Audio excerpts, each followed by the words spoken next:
SER Podcast.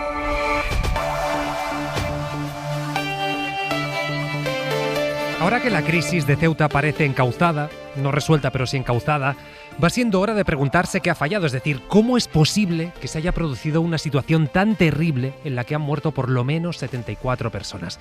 Y lo cierto es que por lo menos a esta hora las explicaciones no llegan, y si llegan no están resolviendo los interrogantes, porque al final, si Marruecos ha actuado de manera impecable como un socio 100% fiable, si el CNI ha hecho su trabajo de un modo magistral, sabiendo lo que nadie sabe y anticipándose a los riesgos, y si el dispositivo de interior era suficiente para lo que iba a venir, entonces la conclusión es que no ha fallado nada, que no hay lecciones que sacar y que solo nos queda pues encender unas cuantas velas para que no se repita otra llegada masiva de consecuencias trágicas.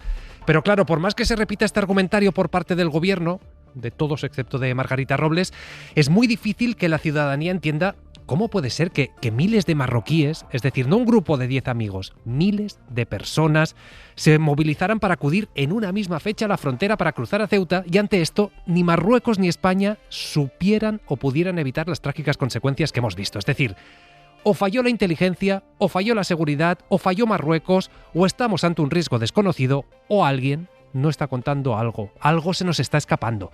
En la SER, hoy sí que les estamos contando ante tanta pregunta, ante tanto interrogante, que en el gobierno hay quien dice que yo sí que hice mi trabajo.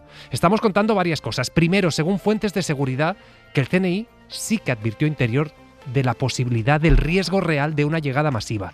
Segundo, que Interior reconoció ante el Ministerio de Migraciones que la situación en Ceuta podía volverse crítica. Y tercero, que Ceuta advirtió el lunes al gobierno que estaba pasando algo en la frontera de Marruecos, que no era normal. Este relato es verdad, Interior lo niega, asegura que nadie le advirtió, defiende que a la mínima que tuvo noción de que algo estaba pasando reforzó el dispositivo de seguridad en Ceuta, pero también es cierto que hemos preguntado cuántos agentes había, con cuántos se reforzó, y esa información todavía no la tenemos. Y claro, ante tanta confusión, ante tantas preguntas sin respuesta, todo el mundo debería tener claro que los vacíos informativos son muy fáciles, facilísimos de llenar con mentiras y con bulos. Y en este campo ya sabemos quiénes son los expertos y qué es lo que están buscando. Pablo Tallón.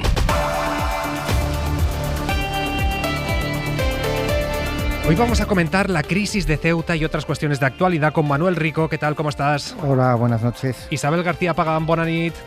Hola, Bonanit, buenas noches. Y Mariano Alonso, buenas noches. ¿Qué tal, Pablo? Buenas noches. Ahora son las 10:03, las 9:03 en Canarias, y vamos con todo.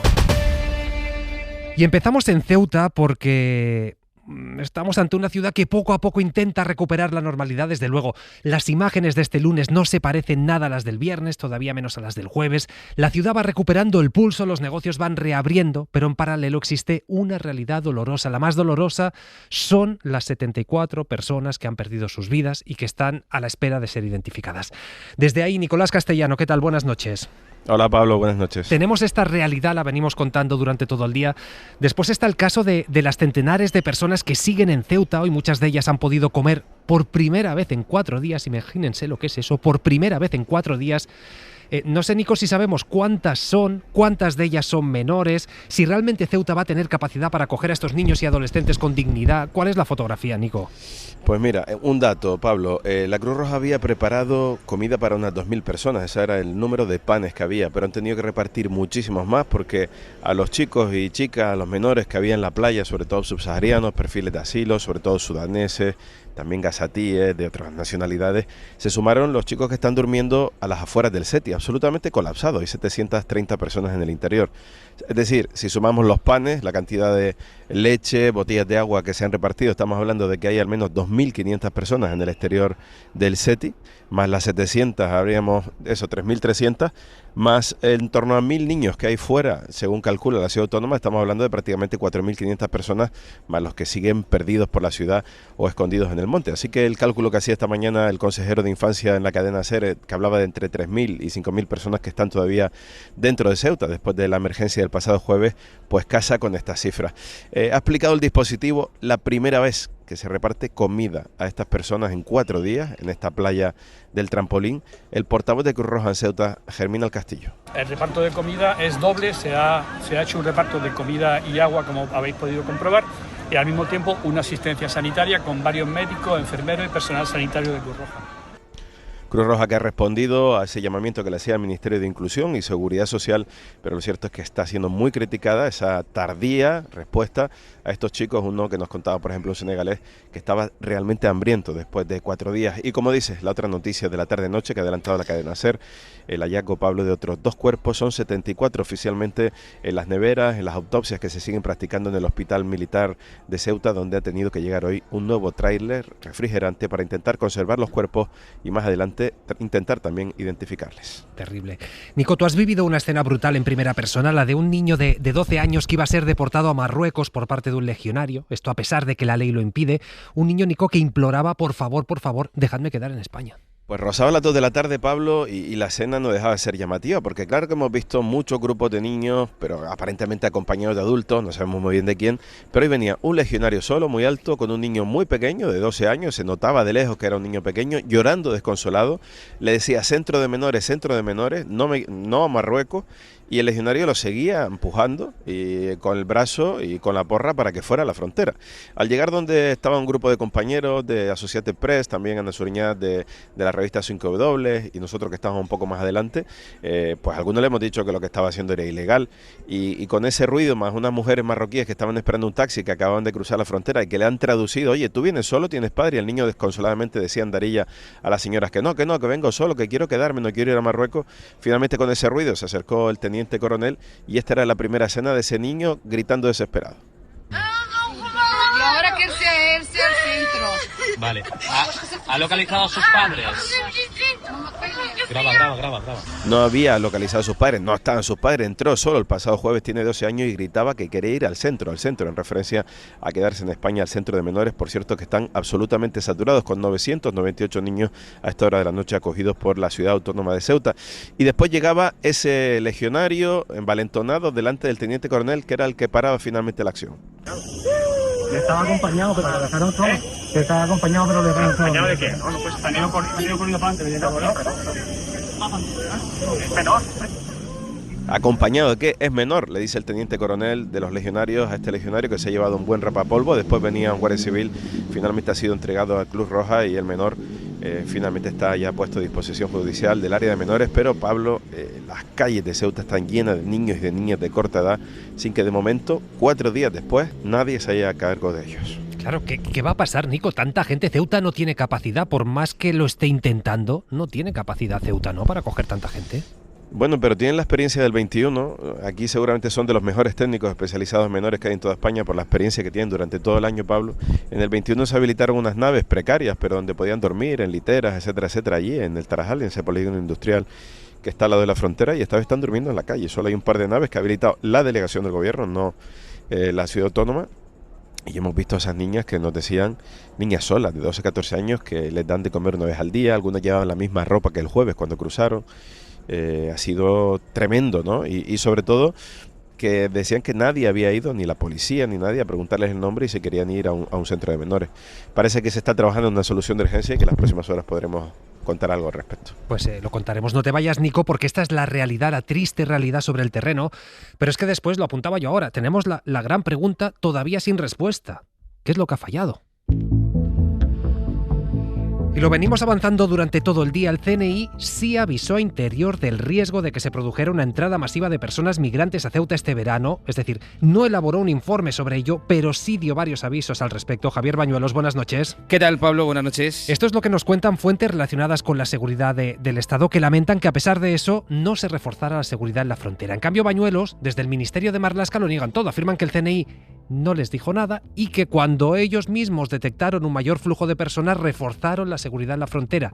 Eso sí es verdad que no nos detallan, Bañuelos, con cuántos agentes. No, es un dato que la SER lleva reclamando desde ayer, pero a esta hora de la noche Interior, sigue sin detallar en qué consistió ese refuerzo del control de la frontera de Ceuta, un dispositivo, medios que según Interior incrementaron progresivamente desde mediados de julio al detectar un aumento del flujo de migrantes que estaban llegando a nado a través del espigón del Tarajal.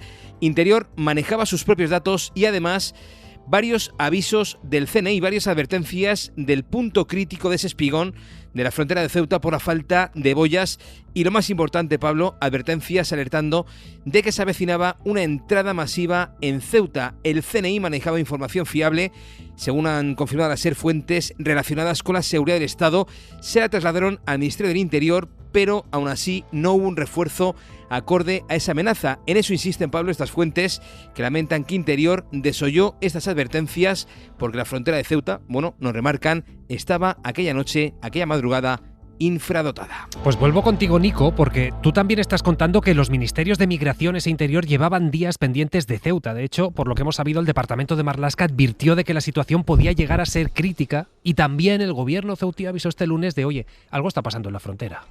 Llevaban 18 días comunicándose, Pablo, 18 días en el que el Ministerio de Migraciones e Inclusión Social, el encargado de gestionar el SETI, le pedía al Ministerio del Interior que tomara medidas porque ya no cabía la gente en el SETI, que el incremento de nadadores que estaban cruzando la frontera estaban saturando las instalaciones y le pedía explicaciones.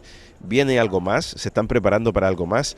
Intercambio de correos el 18 y es el 21 cuando el día...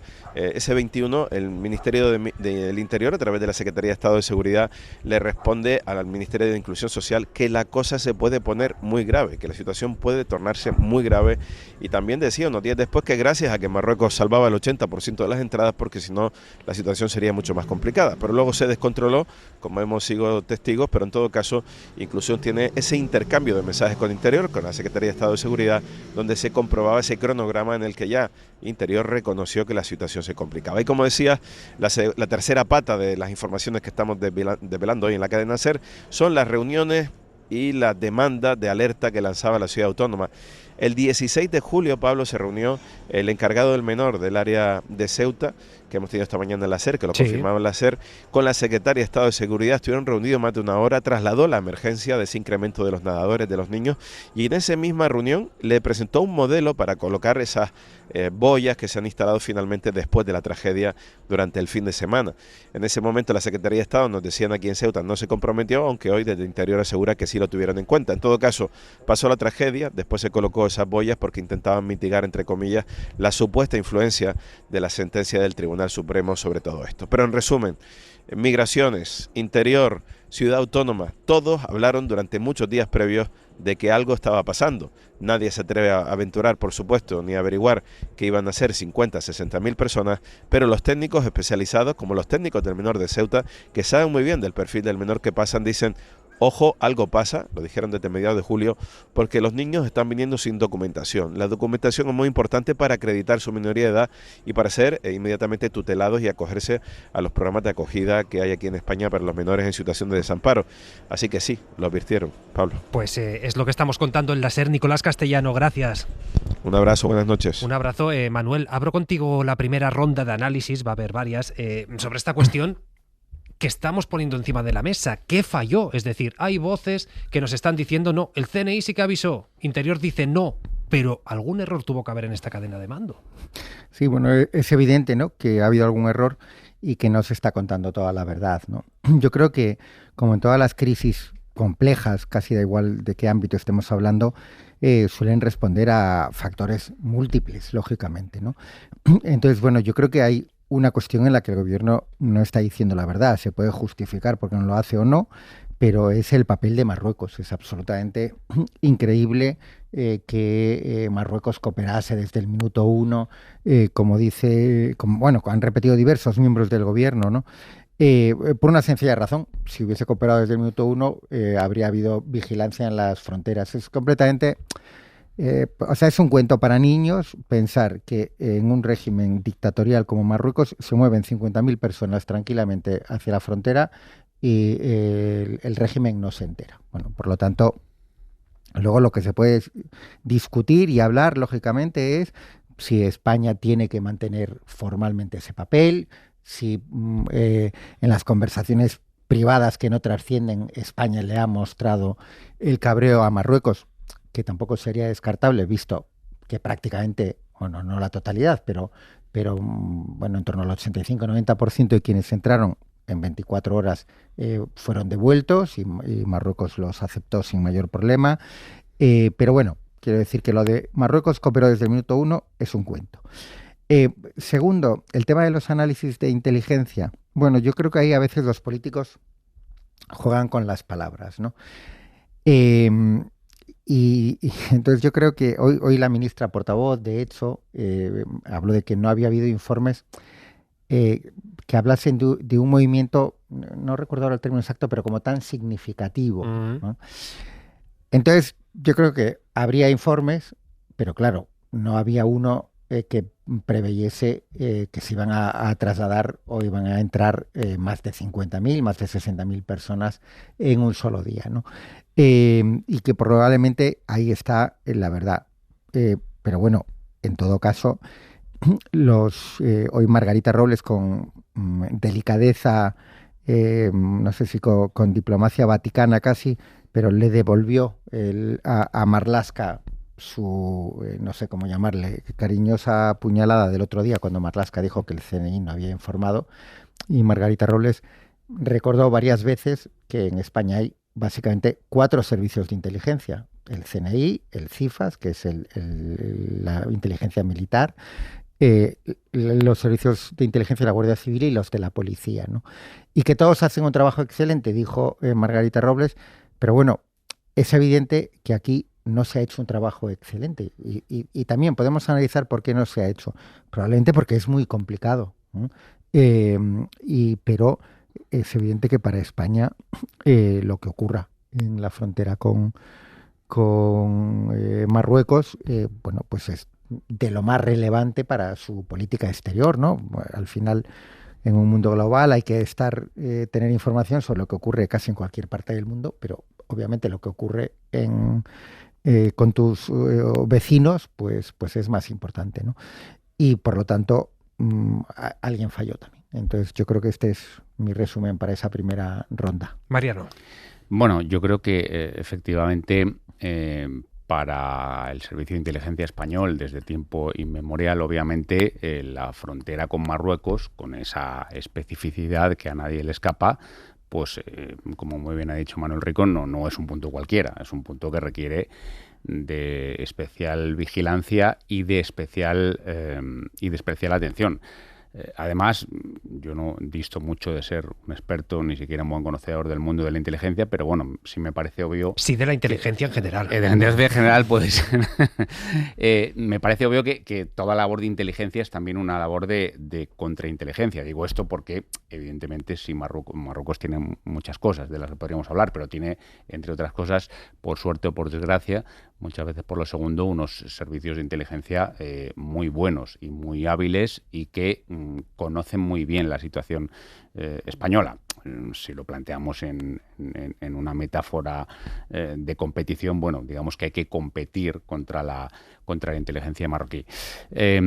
Pero efectivamente, coincido con Manuel, es un cuento chino que no se pueda detectar una crisis que se produce en un solo día y que además con números, con cifras mayores de lo que fue la crisis de 2021, que ya fue muy, muy importante, ¿no?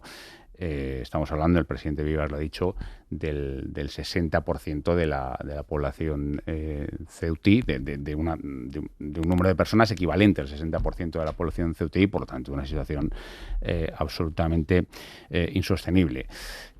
Con todo, yo, en fin, quisiera ser, digamos, honesto y jugar con todas las cartas encima de la mesa, no lejos de mí la tentación de decir, y creo que de cualquiera de nosotros, decir que es fácil resolver una crisis con Marruecos.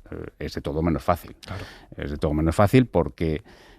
por un lado, nos puede lanzar toques de atención como el que posiblemente es esto que se llama las amenazas híbridas. Bueno, pues esto es un toque de atención donde ellos manejan la válvula de la inmigración, lo explicaba muy bien Manuel, tan pronto les han dejado pasar como les han recibido de vuelta a la gran mayoría de ellos sin ningún problema.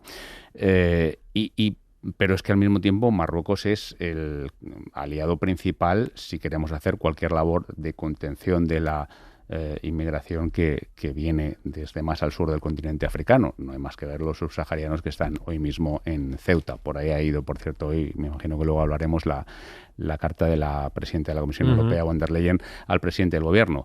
Y luego, evidentemente, no nos engañamos. Este es un puzzle muy complejo en el que cuando se mueve una pieza se te cae otra. A nadie se le escapa, y se ha comentado por extenso estos días, que tanto la visita reciente del presidente Sánchez a Argelia y, en fin, el arreglo al que se ha llegado tras la crisis importante de hace 3 o 4 años, como el asunto de la nacionalidad de los saharauis, como ese conflicto en el horizonte, pero que no es menor, sobre la sede compartida del Mundial de 2030 y la pretensión de los marroquíes de que el gran estadio que están construyendo en Casablanca sea la sede de la final, que a mucha gente le puede parecer que no es importante, bueno, pero al final todo va sumando. Bueno, pues eso parece difícil desconectarlo de lo que ha ocurrido estos días. Y tan difícil y tan complejo, tan sensible es este puzzle, que evidentemente, lo estamos comentando, ha provocado un choque soterrado, pero de altura, entre nada menos que el ministro de Interior y la ministra de Defensa.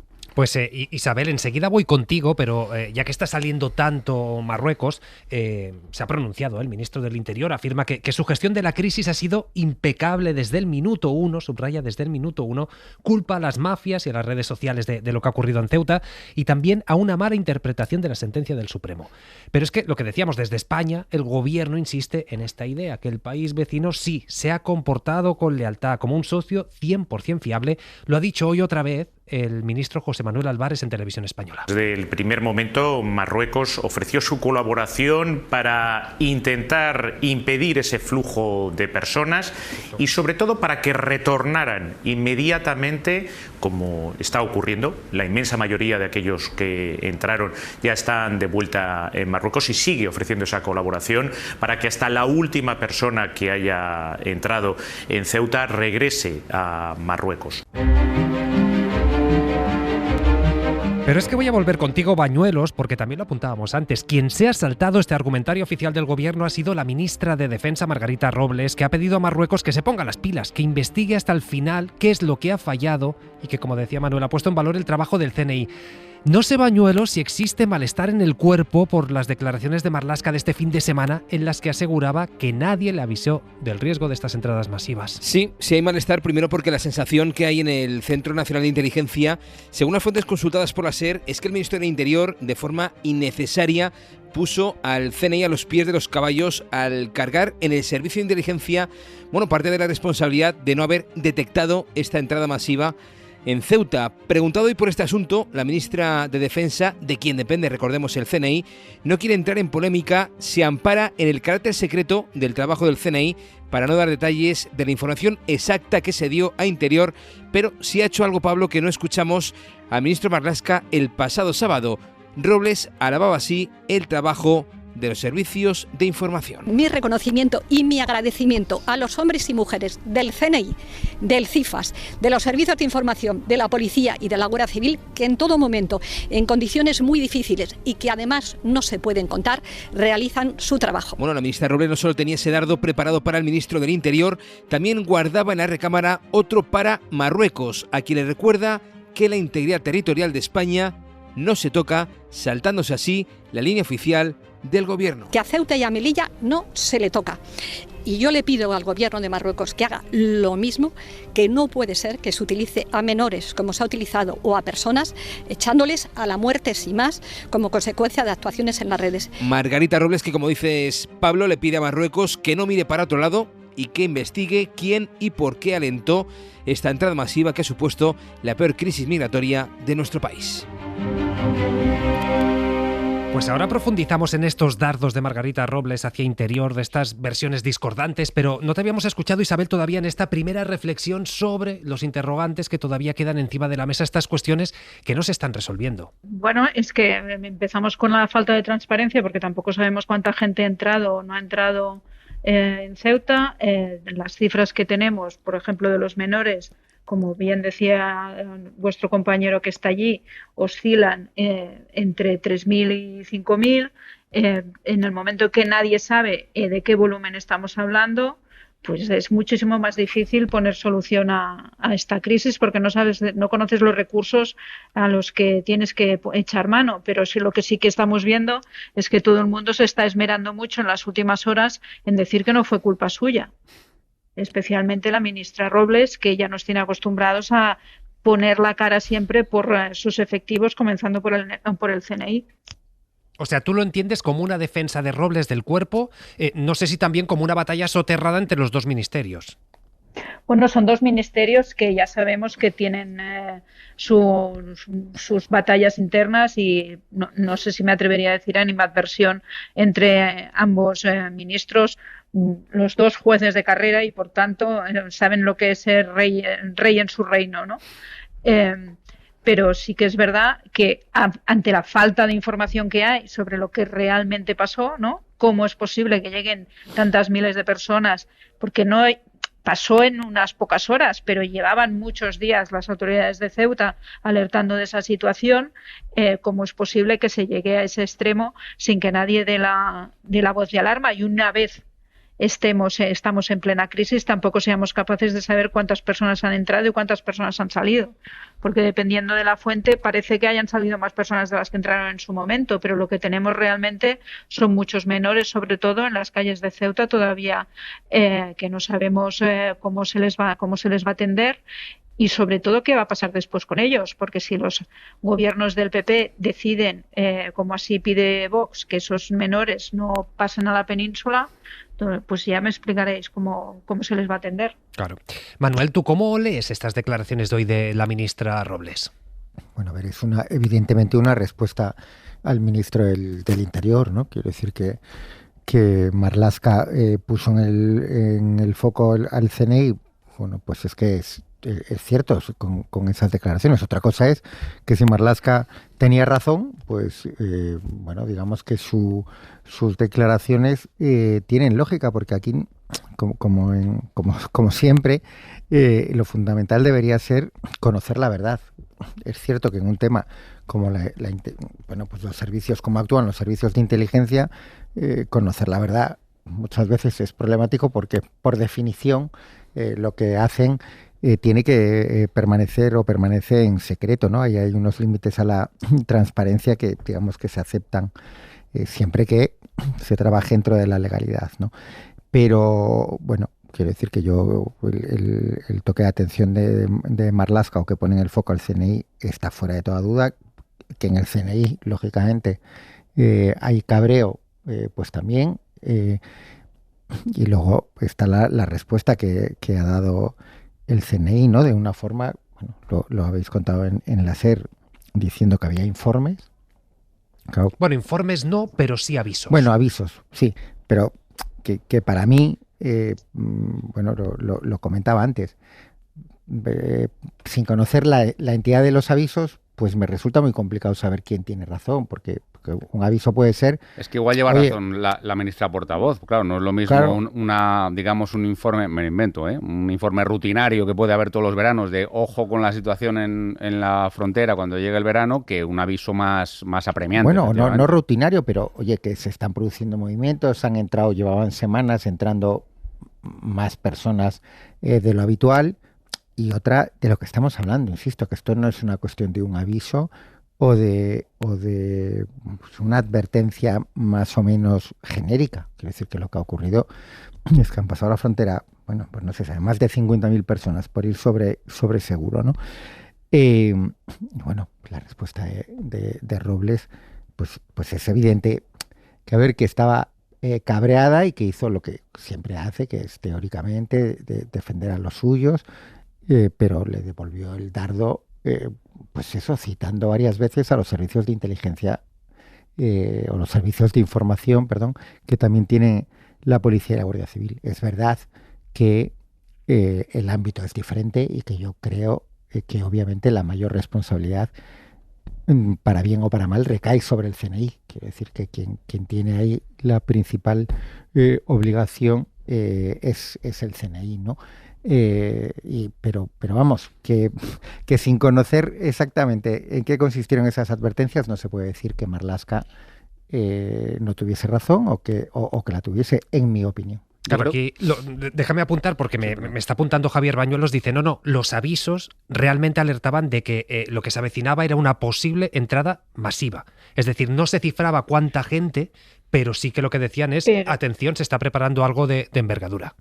no sería la primera vez tampoco, hace un par de años o 3, sino seguramente algún compañero vuestro de la redacción se acuerda, hubo incluso una operación en Marruecos donde detuvieron a 60 o 70 personas precisamente porque se estaba orquestando a través de las redes sociales un intento de asalto, digamos, de la frontera masivo y que entendieron que podía ser similar al del 2021.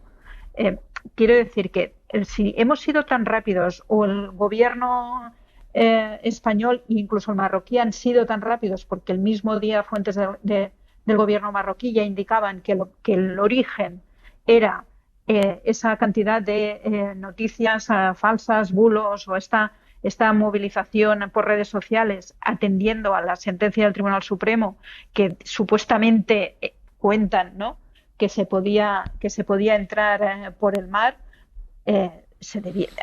Digo yo que los servicios de inteligencia debieron detectar que esos movimientos en las redes existían, porque los perfiles que hoy, por ejemplo, o los grupos que hoy han desaparecido ya existían de antes. O sea, no eran creados ad hoc a raíz de la sentencia del Supremo.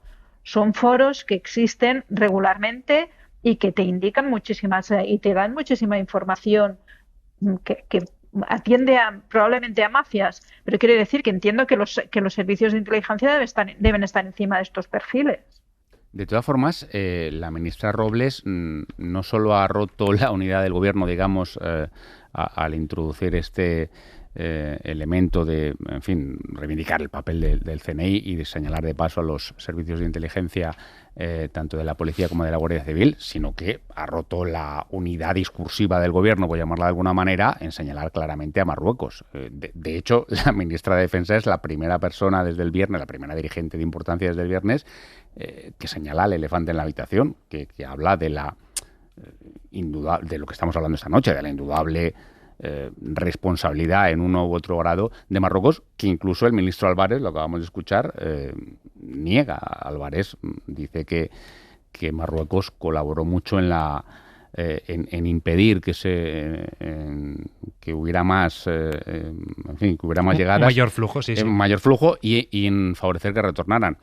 Hombre, esto me ha recordado a la celebérrima anécdota que se ha contado 1.000.000 de veces y que yo la contaré 1.000.001 de Serrano Súñer, el cuñadísimo de Franco, cuando había unas manifestaciones, evidentemente promovidas por la dictadura franquista, contra la embajada británica en Madrid por el asunto de Gibraltar. Español, y entonces Serrano Súñer, con un cinismo digno del personaje, llamó al embajador británico y le dijo: embajador, ¿quiere que le mande más seguridad? Y el embajador británico, con la flema británica célebre también, le dijo: no, si con que no me manden más manifestantes ya es suficiente. Bueno, pues esto mutatis mutandis es un poco lo mismo, ¿no? O sea, ¿qué broma es esta de que Marruecos se mostró dispuesto a readmitir? Bueno, claro, se mostró dispuesto a apagar el fuego cuando lo había provocado, ¿no? Bueno, vale, un poco el pirómano bombero, ¿no? Claro, y aquí la pregunta: ¿cuál es la verdadera relación entre Marruecos y España? En nada intentamos resolverla. Mañana los ministros de Interior europeos analizan la crisis de Ceuta.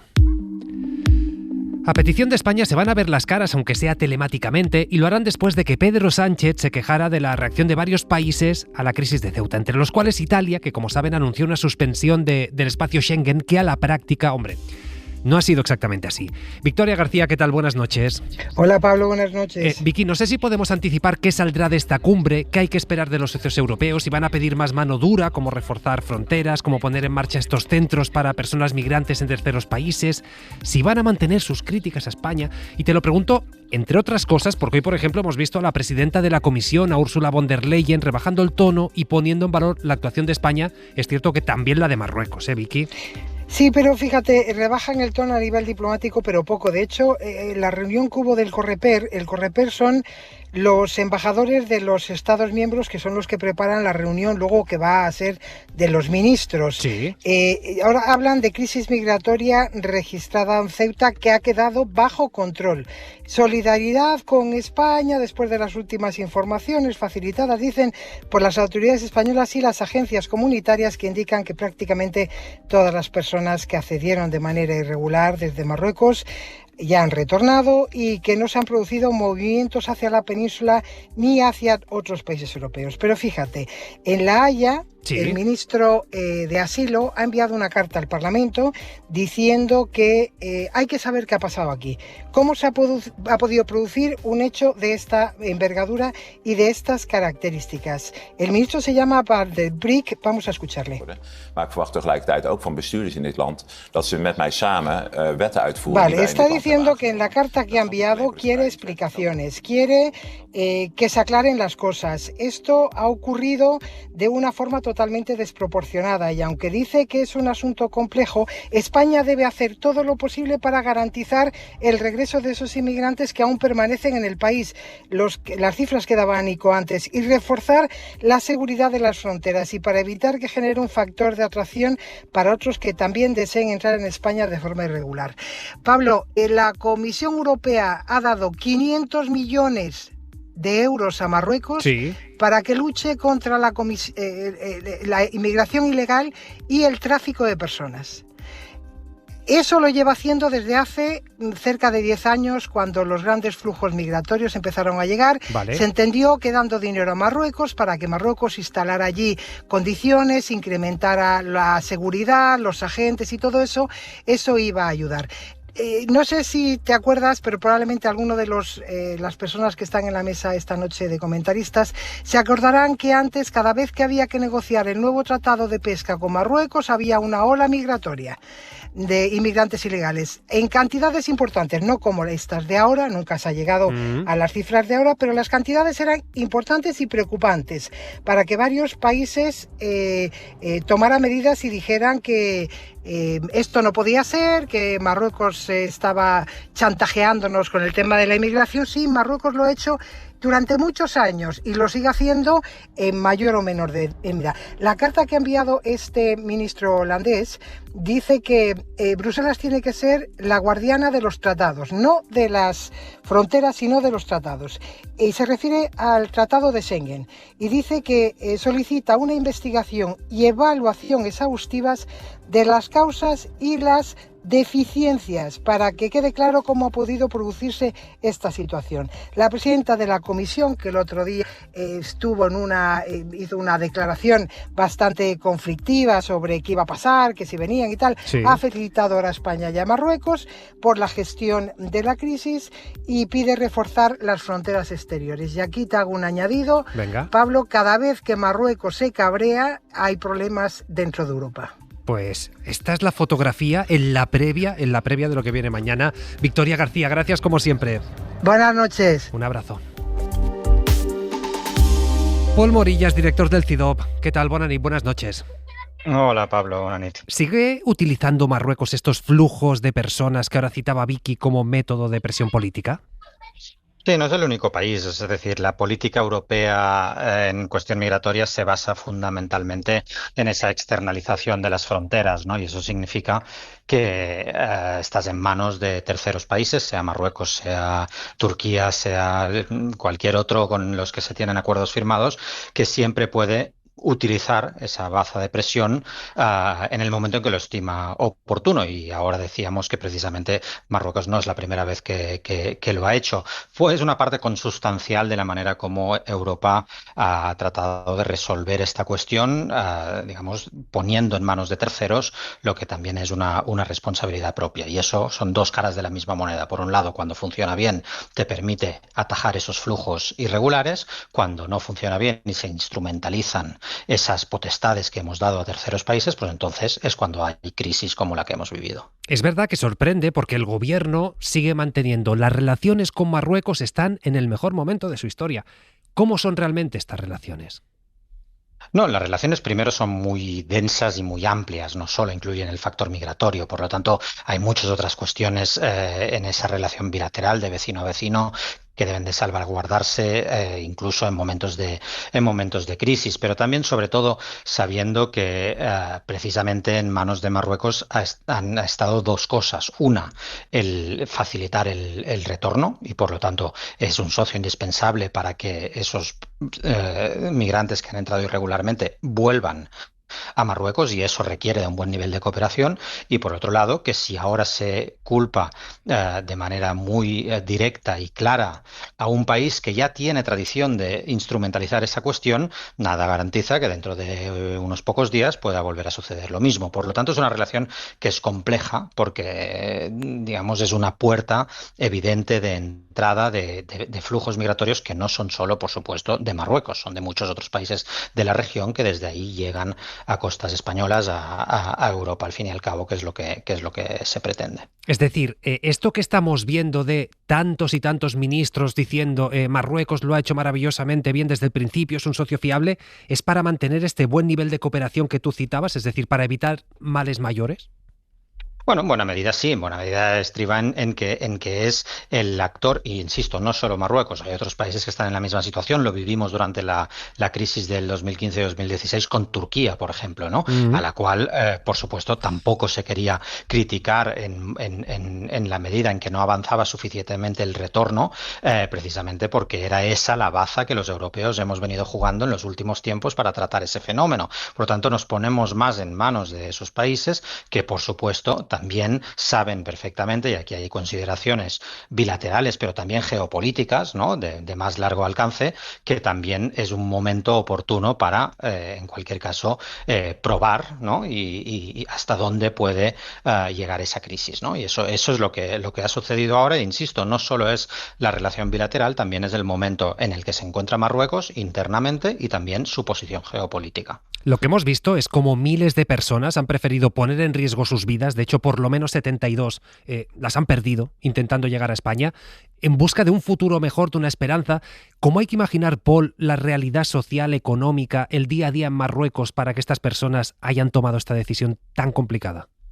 Bueno, por supuesto, es una señal de debilidad del propio país, que no puede dar, digamos, una salida esperanzadora, sobre todo a su población joven. Y además que cuando regresa a su país, regresa, digamos, manteniendo su voluntad de seguir emigrando a Europa y palabras buenas hacia España y no hacia Marruecos, que es el país que los hace retornar. Por lo tanto, esto es una crisis también que tiene que ver con el propio país, sus dinámicas, su modelo, que últimamente es un modelo de desarrollo mucho más avanzado que en el pasado, es decir, se hacen grandes infraestructuras, se hace, ¿no? Será sede de la próxima Copa del Mundo de fútbol, es decir, hay un momento geopolítico para Marruecos de gran presencia regional, de una gran asertividad regional, ¿no? y de voluntad de jugar un papel en la región, pero también más allá de la región, con sus relaciones con Estados Unidos y con Israel,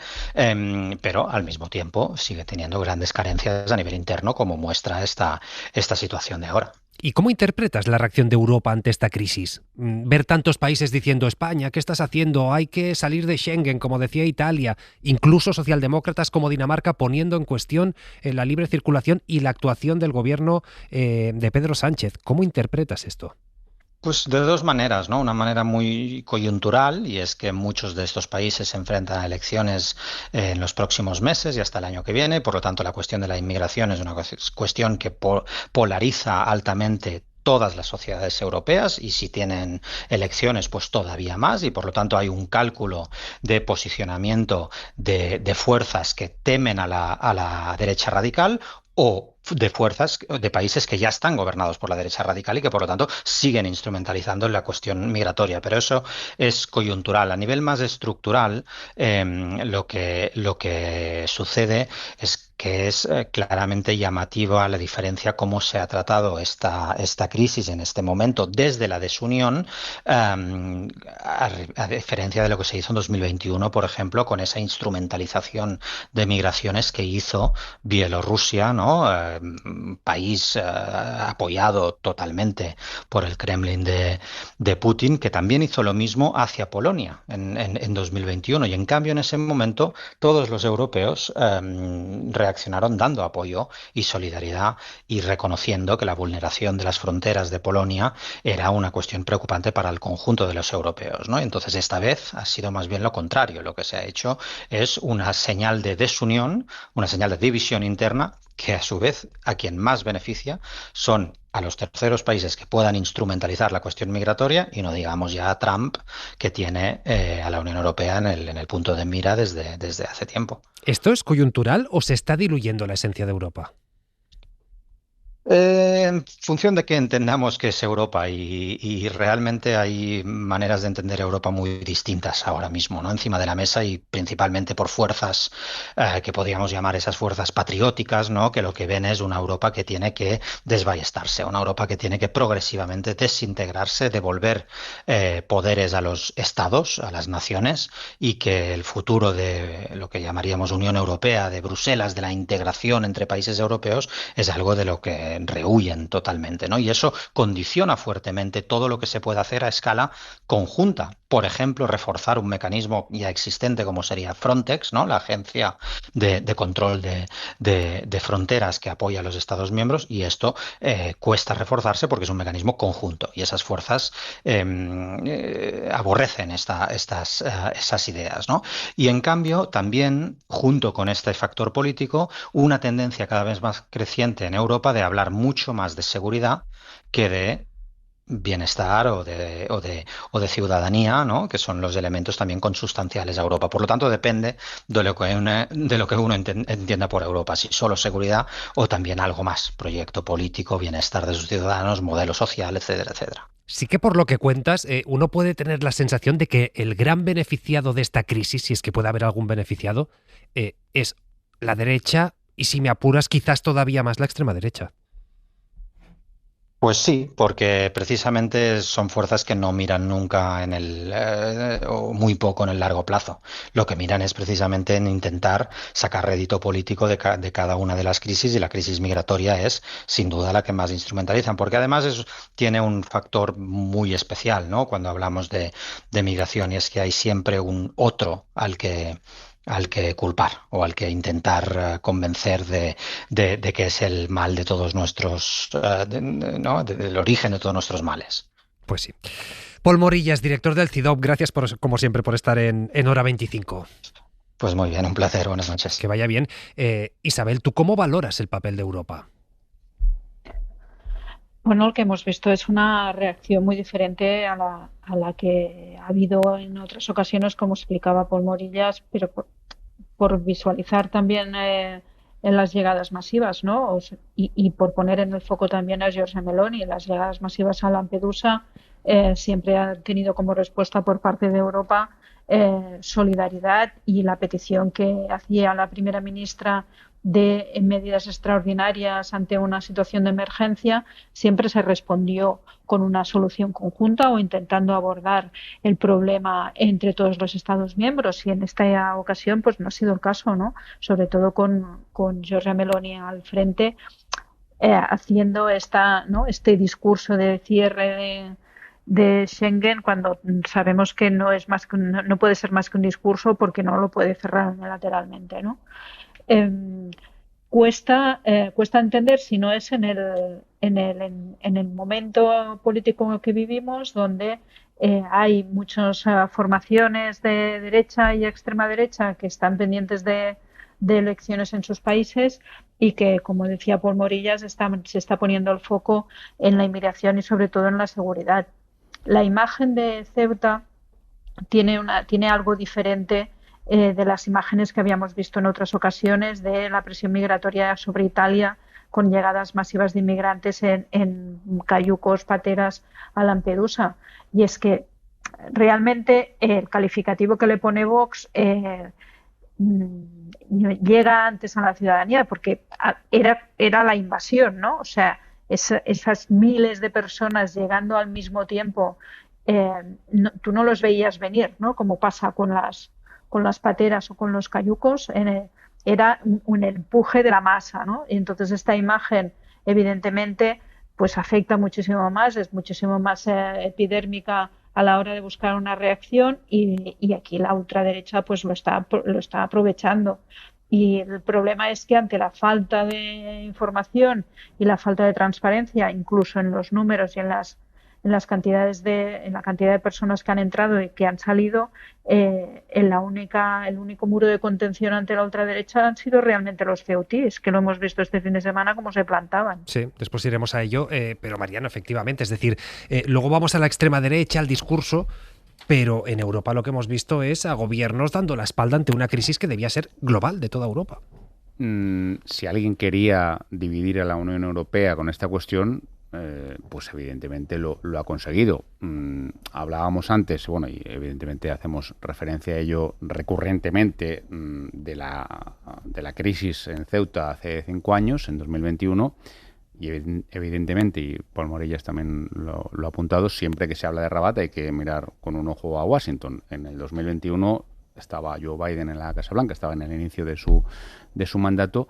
Ahora está Trump, que todos hemos visto cómo ha salido, de qué manera tan celérica, a referirse a la situación de Ceuta, por supuesto, obviando, sí que obvia a Marruecos, que es su aliado, como una situación que demostraría la catástrofe, etcétera. Bueno, pues eso creo que conviene no perderlo de vista. Tampoco cierta reacción israelí, aunque luego se ha corregido en fin, la salida de pata de banco del embajador en la ONU, que habló de que era un enclave colonial, cuando, bueno, Ceuta es una ciudad autónoma española. Bueno, creo que conviene no perder de vista esos movimientos, e insisto, si Marruecos tiene un aliado claro al otro lado del Atlántico, está en Estados Unidos. Claro, es que, Manuel, escuchábamos a Trump diciendo: esto que ha pasado es lo que pasó con Joe Biden. Entraron 25.000 personas y es lo que va a pasar si yo no gano las siguientes elecciones. La extrema derecha usa esto como su propio trampolín. Sí, por supuesto. A ver, yo creo que hay un análisis sobre cómo ha reaccionado la Unión Europea, y uno más global, ¿no? Aquí hay un eje, en mi opinión, lo que yo creo que es el eje del mal en este momento, que está formado por Estados Unidos, Israel y Marruecos, y que los tres han confluido, ¿no? Y es el eje del mal porque estamos hablando de un Estado genocida como Israel, de un régimen dictatorial como Marruecos, que lleva décadas masacrando al pueblo saharaui, y Trump, que está en todas las salsas, ¿no? Apoyó a Israel en el genocidio y apoya a Marruecos en la permanente violación de los derechos del pueblo saharaui, ¿no? Entonces, ese eje del mal, ahí digamos que lo ocurrido favorece, bueno, pues los intereses que persiguen, ¿no? Y uno de esos intereses que persiguen, obviamente, es que cuanto más debilitada esté la Unión Europea, mejor para ellos. Entonces, lo asombroso, entre comillas asombroso, es que una buena parte de los estados europeos han reaccionado divididos y han reaccionado, por lo tanto, favoreciendo esos intereses ajenos a la propia Unión Europea, haciendo de quinta columnista realmente y favoreciendo los intereses o lo que busca Trump, Israel y Marruecos, ¿no? Que es una Unión Europea cuanto más débil, mejor. Escuchar al político holandés da vergüenza. España tiene que hacer lo que sea para devolverlos. No, España tiene que, igual que Holanda, como igual que Países Bajos, lo que tiene que hacer es cumplir la legalidad. Y cuando ahora hay una serie de menores en Ceuta, lo que tiene que hacer es cumplir lo que establece la ley.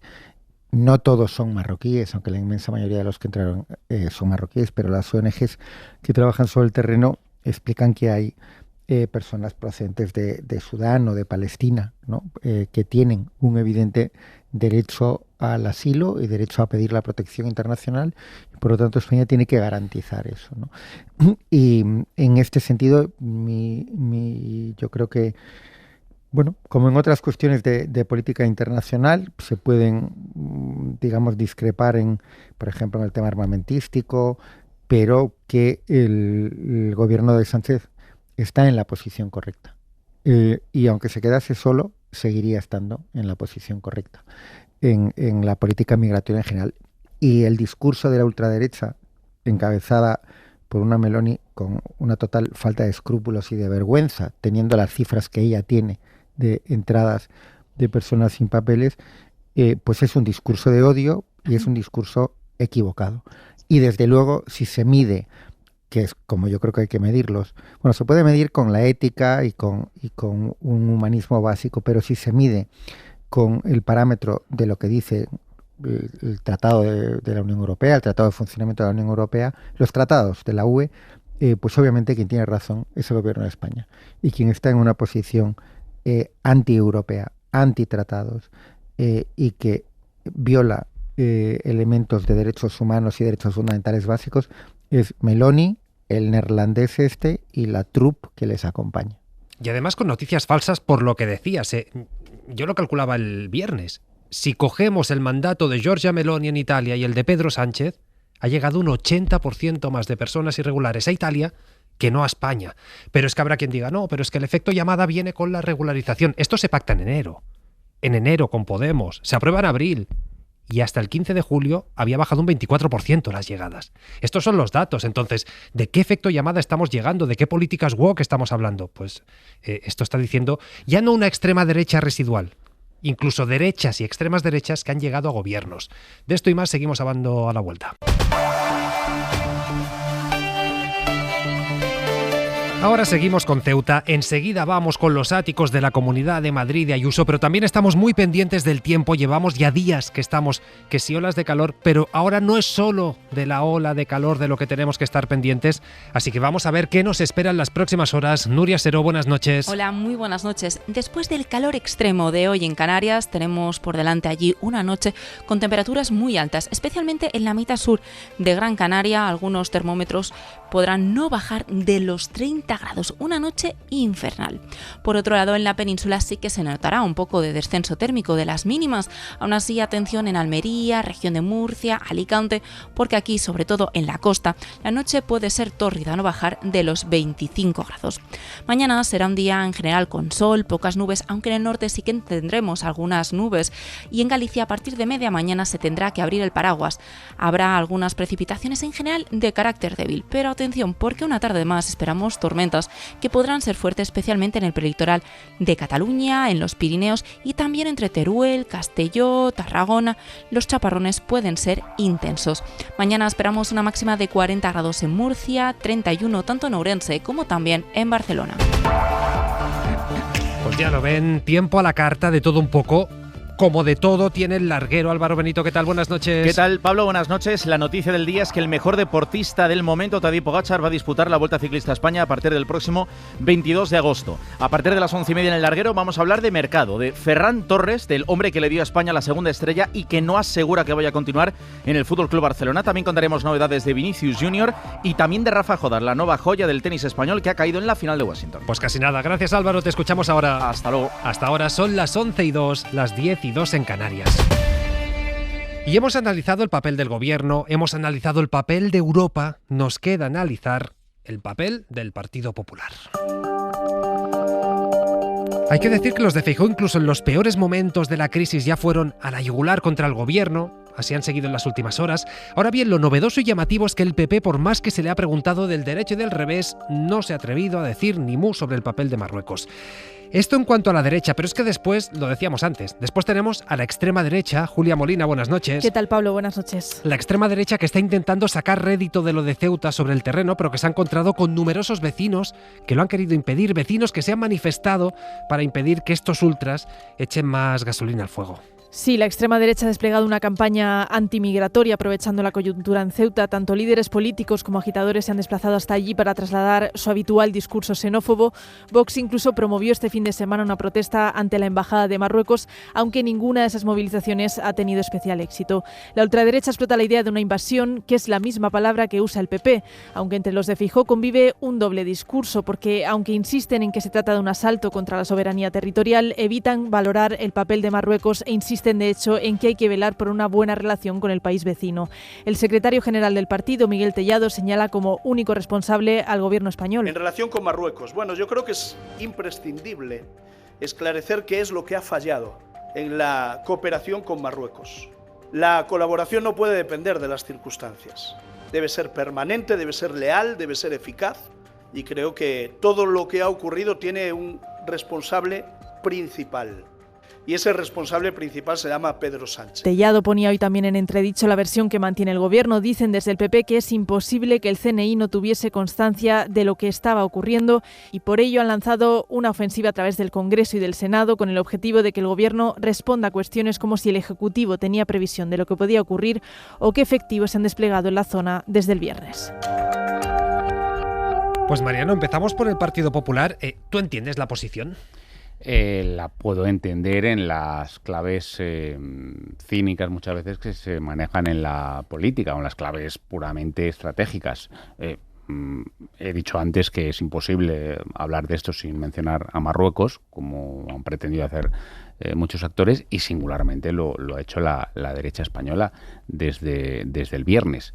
Si bien es cierto que hoy ya, evidentemente, a pesar de que se le ha preguntado al secretario general Tellado, se sigue sin señalar, pero ya se cambia, ya se vira un poco, se matiza un poco el discurso, porque lo que el viernes era una crisis que, según el Partido Popular, según Vox también, se circunscribía exclusivamente a la cuestión migratoria, es decir, era un tema de migración y de seguridad.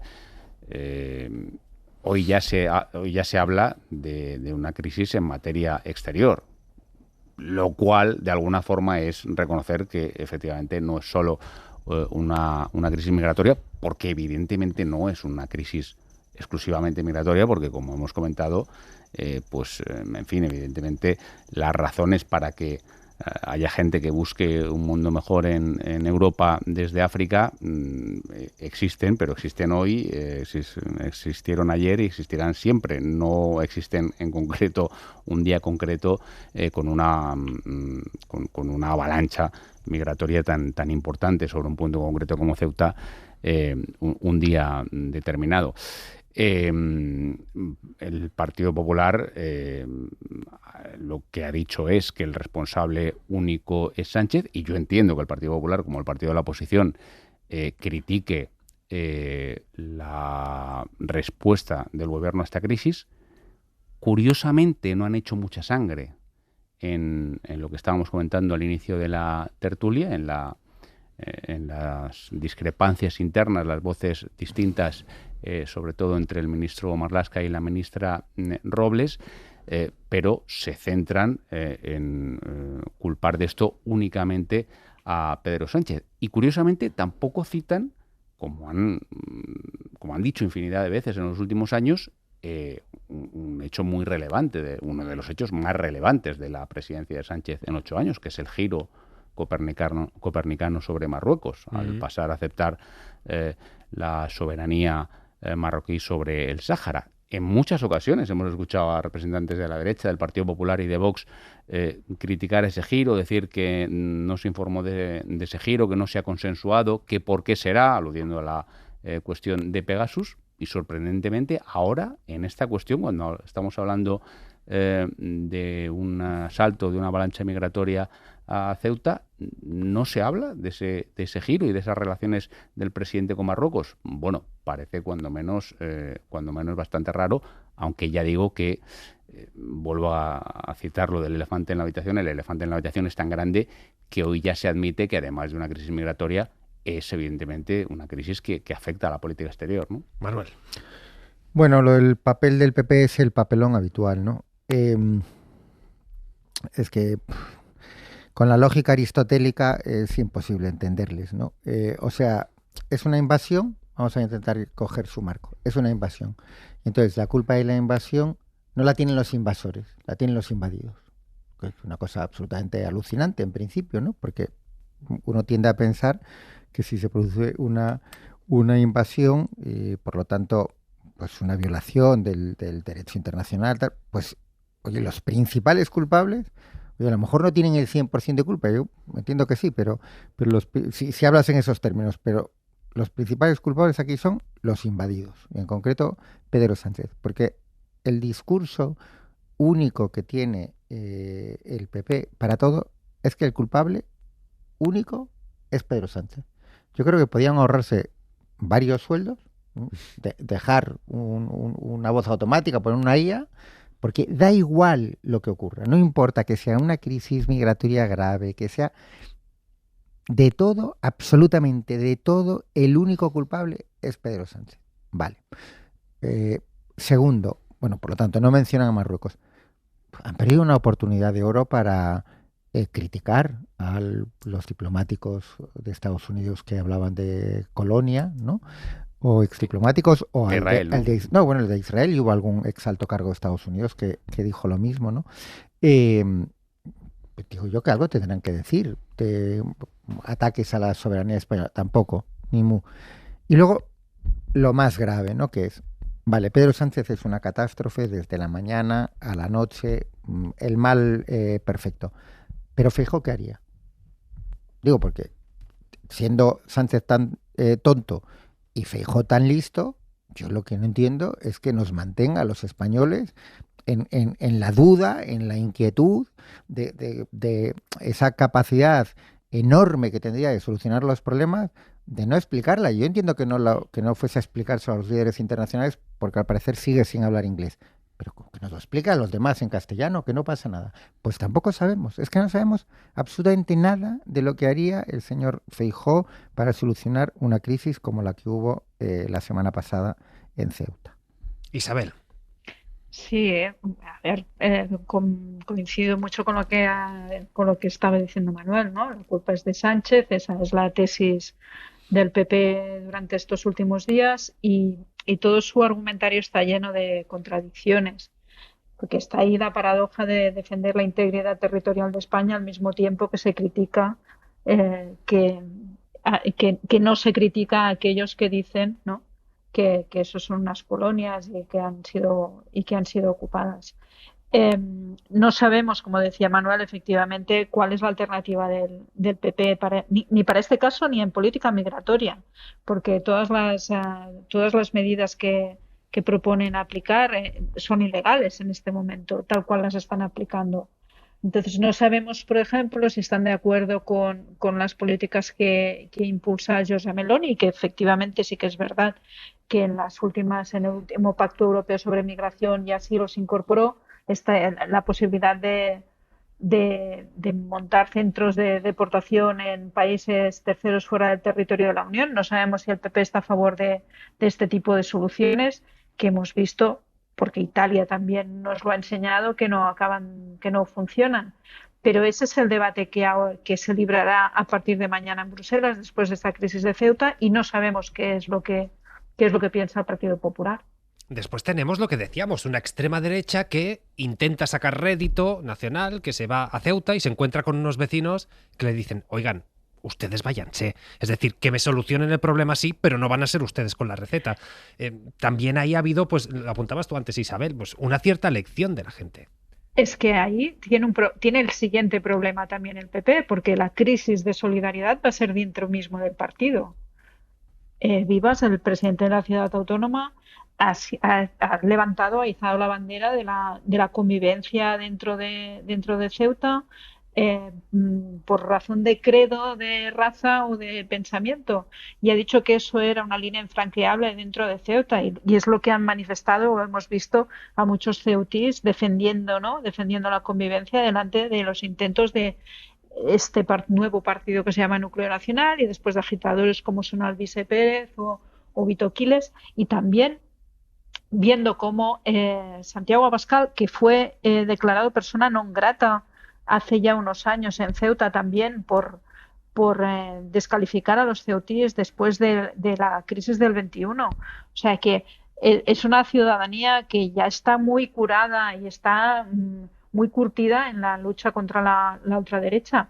Y la batalla la batalla de la solidaridad va a estar dentro del PP. ¿Qué va a pasar con todos esos menores que están ahora en las calles y que Ceuta no está capacitada porque no tiene recursos para dar la atención necesaria a esos menores si no se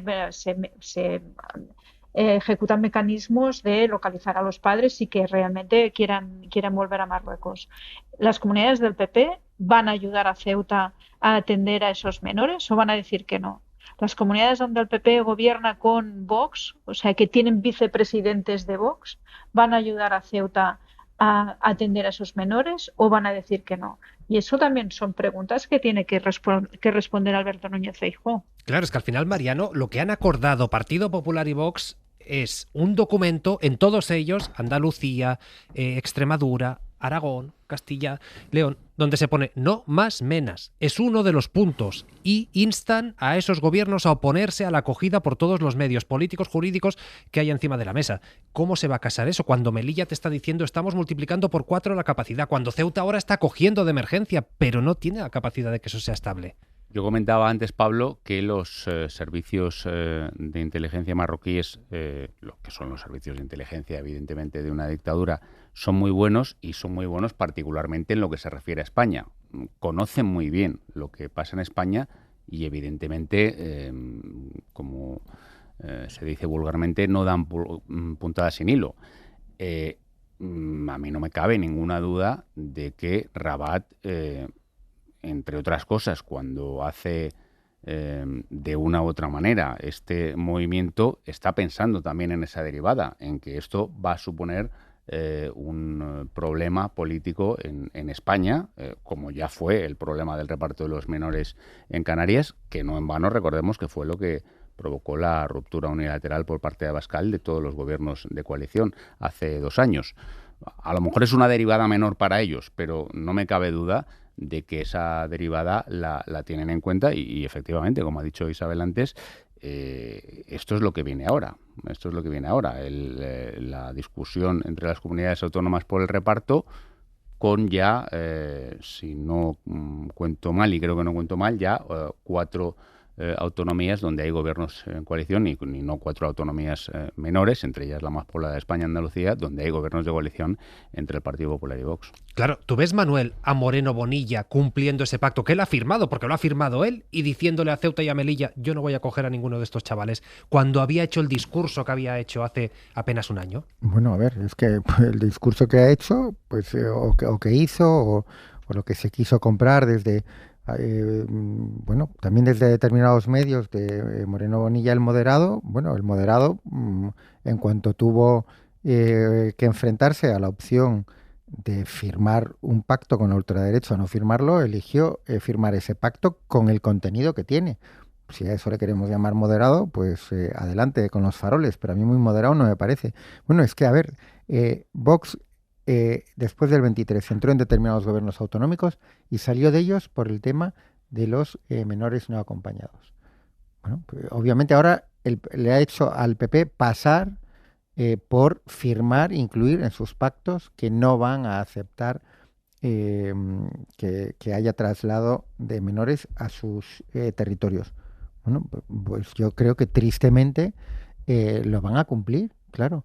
Van a ser absolutamente insolidarios, ¿no?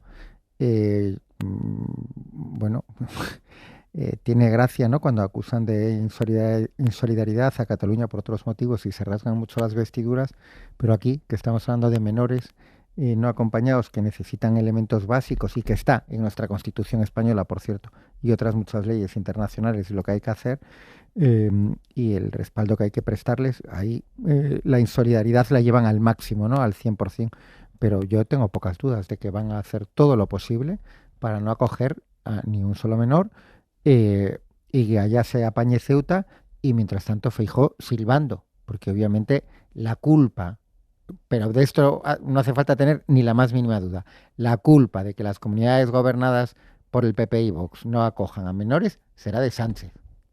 Vamos, eso me ha puesto el 100% de seguridad de que será de Sánchez. ¿Por qué? Ya se verá. Pues de uno de esos varones, baronesas en concreto, de Isabel Díaz Ayuso y de los áticos que su gobierno adquiere y después pone a la venta y después son proyectos casi solidarios. De todo eso y más hablamos a la vuelta.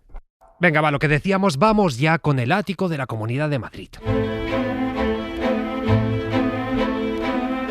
Han pasado 5 días, 5 días desde que el diario El País revelara que se había comprado un ático en Chaverín, un ático que no sabemos cuánto costó, de entre 4 o 6 millones de euros, se calcula. En principio iba a ser para que la presidenta lo usara como oficina. Ese mismo día dijeron, no, a lo mejor la presidenta no, a lo mejor algún consejero. Ese día hubo rueda de prensa, se preguntaron muchas cuestiones, se preguntó, pero ¿por qué nos has cogido a una oficina? ¿Por qué nos ha ido a otra dependencia? ¿Por qué nadie lo explicó? No estaba en el portal de transparencia, no se hicieron modificaciones presupuestarias. Han pasado 5 días, insisto, desde entonces. Lo que nos han dicho es, no, si lo vamos a vender, si esto va a ser para los incendios, igual que otros pisos. Bueno, raro, demagógico, en fin, un poquito raro. Ante todo eso, ya explicamos que Más Madrid lo quiere llevar a los tribunales, el PSOE también, pero también los socialistas lo que ha pedido ahora es una reunión urgente de la mesa de la Asamblea para que Ayuso, pues hombre, por lo menos empiece a dar explicaciones a los madrileños. Radio Madrid, Ana Iriarte. Una convocatoria extraordinaria de la Diputación Permanente de la Asamblea es lo que piden los socialistas madrileños para que la presidenta aclare la poca transparencia en la adquisición del ático. Mar Espinares, portavoz socialista en la Asamblea. Y ella sigue mintiendo como una bellaca. Los socialistas madrileños hemos pedido de manera urgente que responda a todas las preguntas que se están haciendo los madrileños para que nos cuente dónde está la motivación de esa compra y dónde está la licitación de las supuestas obras en Sol. Sin embargo, la Comunidad de Madrid sigue con sus planes. Así lo contaba el consejero de Presidencia, Miguel Ángel García. Se adjudicará lógicamente a la mejor oferta económica con el reparto de dividendos. Ese reparto de dividendos lo que nos va a permitir es incrementar la recaudación de la Comunidad de Madrid. La cuestión es que el anuncio de que la venta del ático y otros 4 inmuebles de Gran Vía serviría para recaudar 20 millones de euros para financiar la reconstrucción de la Sierra Oeste tras los incendios no es exactamente así. En la web de Planifica Madrid solo consta un inmueble en Gran Vía y además la Comunidad de Madrid ya preveía venderlo en 2025 por 11,2 millones de euros al no contar con licencia para uso de oficinas. Una operación que ya figuraba en los presupuestos de 2026. Manuel, hay quien cree que esto es el principio del fin de Ayuso. Bueno, yo no hago pronósticos a ser posible, porque luego esto queda grabado y te sacan los colores, ¿no? Yo lo que sé es que Ayuso y su gobierno llevan 6 días mintiendo como bellacos, ¿vale? Empezaron mintiendo diciendo que era para oficinas. Es una cosa completamente absurda, un cuento para niños, porque obviamente un ático con un uso residencial no se puede usar para oficinas y ellos lo saben perfectamente y desde luego los consejeros y quien administra Planifica Madrid lo sabe perfectamente. Y siguieron mintiendo desde entonces. Hoy en público precisamente desvelábamos que cuando dicen que van a poner a la venta 4 inmuebles en Gran Vía es falso, porque Planifica Madrid no tiene 4 inmuebles en Gran Vía, tiene un inmueble, que en el registro constan como 4 fincas registrales, pero que es un único inmueble, y hay decenas de documentos oficiales de la Comunidad de Madrid. Nosotros en público hemos reproducido 5, donde eso se trata como un solo inmueble. Entonces, mienten permanentemente, pero esta historia es muy sencilla. Compraron un ático, obviamente, para la presidenta madrileña. Probablemente iban a decirlo después de las elecciones autonómicas, pero lo que está claro es que iba a ser para uso de la presidenta madrileña, no tiene absolutamente ninguna duda. Porque digo yo que no comprarás un ático de 6 millones para que lo use el director general de Transportes, ¿no? Pues eso no tiene ningún sentido. Por lo tanto, el ático era para eso. Y luego, cada día es una mentira nueva. Lo de los dividendos de hoy del consejero es una broma, o sea, que está dando por supuesto que va a vender el ático con plusvalía y los dividendos de ese ático concreto, ¿cuánto va a sacar de plusvalía de un bien que acaban de comprar en abril y que han pasado 3 meses y que ya ponen a la venta? Y habiendo pagado impuestos, ojo. Hombre, bueno, a ver, el precio el escándalo del precio de la vivienda en Madrid y el boicot permanente de la Comunidad de Madrid, por cierto, por ejemplo, a la ley de vivienda, sí, es tremendo, pero digo yo que para que salgan unas plusvalías tan millonarias en 3 meses, no. De verdad que toman a la gente por idiota. No se sabe nada. Hoy ha llegado a decir que está todo publicado. No han dicho nada. Ni quién dio las instrucciones para que se comprase el ático. Ni quién ni cómo se acordó esa compra. No sabemos si lo hizo el Consejo de Administración de Planifica Madrid o lo hizo el consejero delegado que tiene facultades. No sabemos el precio. No sabemos si hubo intermediarios. No sabemos si hubo intermediarios, si se pagó una comisión por los servicios prestados. No sabemos absolutamente nada. Lo único que sabemos son las mentiras que ha ido contando el gobierno de Ayuso, que iba a ser para unas oficinas una bola. Luego lo de los incendios, una tomadura de pelo y otra vez burlarse de las víctimas y utilizarla a las víctimas como ha hecho de forma tan sangrante el gobierno Ayuso ya desde el tema de las residencias, que fue una violación de derechos humanos desde luego incomparable con lo que está ocurriendo ahora, pero que vuelva a manipular y a menospreciar de esa manera el dolor de las víctimas es de verdad sangrante. Isabel. No, es que a medida que van pasando los días, la bola de incongruencias y de mentiras es más grande, ¿no? Lo de los 20 millones, quizá yo estoy equivocada, pero se acordó en una reunión extraordinaria de gobierno esta partida extraordinaria de 20 millones para ayudar a los afectados por los incendios. O sea que ya estaban previstos los 20 millones. 2 días después aparecieron diciendo que iban a vender el ático y que serían estos 20 millones con otras fincas. O sea, es que están intentando tapar agujeros de una manera que no es normal, Y por llevarlo todo al ridículo, yo sigo esperando que alguien me explique cuáles son las obras integrales de la sede del gobierno de la Comunidad de Madrid. Porque si ya habían comprado una finca para hacer el traslado, digo yo que el proyecto debe estar avanzado, que deben estar adjudicadas y que debe haber alguna empresa esperando a comenzar a poner los andamios dentro de la sede de la Comunidad de Madrid, y no hemos vuelto a hablar de ellas. O sea, nadie nos ha explicado qué obras se van a hacer ahí. Yo creo que seguimos esperando todos, y particularmente los madrileños, porque el Palacio de Sol es la sede de la Comunidad de Madrid, pero en fin, es un palacio que tiene historia antes de la Comunidad de Madrid, que como todos sabemos se constituyó hace algo más de 40 años. No es un palacio cualquiera, y por lo tanto una reforma integral de ese palacio no es cualquier cosa, es una noticia en sí misma, y parece como que, bueno, es una cosa de la que nos podemos enterar de tapadillo. E integral significa integral, o debería significar integral. O sea, es decir, tener ese palacio, pues eso, andamiado, como decía Isabel, y parado por esas obras durante mucho tiempo, y evidentemente tiene que haber una licitación, etcétera, etcétera, etcétera. Bueno, es uno de los agujeros oscuros, negrísimos de este caso, junto a lo de la ayuda a las víctimas de los incendios. Hombre, es una broma que una administración de la envergadura de la Comunidad de Madrid, una de las comunidades más grandes y más ricas de la cuarta economía de la Unión Europea, tenga que vender X inmuebles, me da igual, para ayudar a las víctimas en este caso de unos incendios forestales. Una subasta benéfica desde el gobierno. Lo puede hacer por sí misma, ¿no? Habilitando fondos. Es que no es una broma, es una mentira. Es otro concepto. Quiero decir que una broma pues lo hacen los humoristas. Esto es una mentira. Es burlarse de los ciudadanos madrileños. Es otra cosa. Le preguntaba a Manuel, él no se ha mojado, le decía, hay quien considera que esto es el principio del fin de Ayuso, que en el PP se están empezando a cansar ya de tener que dar la cara. ¿Tú crees que esto puede suceder?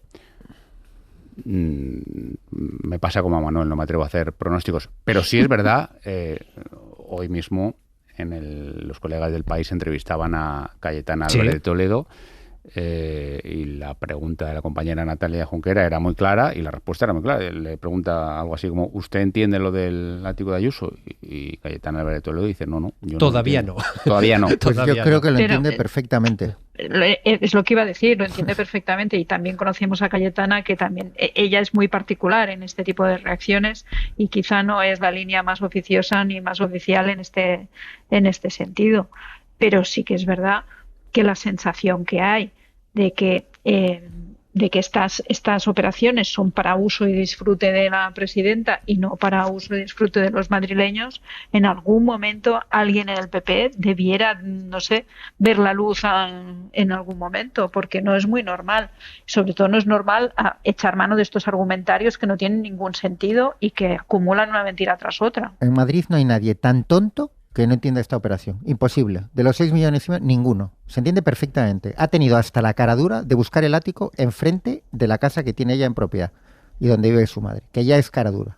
Pues veremos, como no quieren, yo ya no te pregunto, Isabel, tampoco vas a querer hacer pronósticos, así que... No, lo que puedo decir es que viendo los vídeos promocionales de los 2 áticos por dentro, igual lo de las obras en la sede de la Comunidad de Madrid, resulta que son las obras en los áticos, porque hay alguno que sí que necesita un buen apaño. Pues ahí lo dejamos como recomendación de interiorismo casi, lo dejamos aquí. Manuel Rico, Isabel García Pagán, Mariano Alonso, gracias a los 3. Buenas noches. Gracias buenas noches. Hasta mañana, gracias por acompañarnos. Para no perderte ningún episodio, síguenos en la aplicación o la web de la SER, Podium Podcast o tu plataforma de audio favorita.